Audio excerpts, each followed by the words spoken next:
আসসালামু আলাইকুম ওরহমতুল্লাহ ওবরাকাত।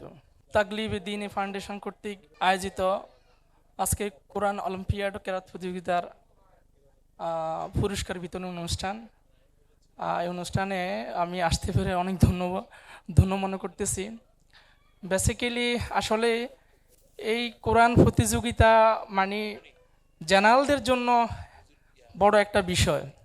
মাদ্রাসা পড়ুয়া যারা আছেন তারা তো কোরআন শিখতেছেন, কিন্তু একটা চিন্তাধারা, আলাদা একটা চিন্তাধারা এই যে কর্তৃপক্ষের যে একটা এই তৈরি হয়েছে, যে আলাদা একটা তো মানে ভাব তৈরি হয়েছে যে এই কোরআন প্রতিযোগিতাটা কন্টিনিউ করার জন্য আমি কর্তৃপক্ষের প্রতি বিনীত অনুরোধ করব যে এই জেনারেলদের প্রতি আলাদা যে একটা বিষয় তৈরি হয়েছে কোরআন শিক্ষার জন্য।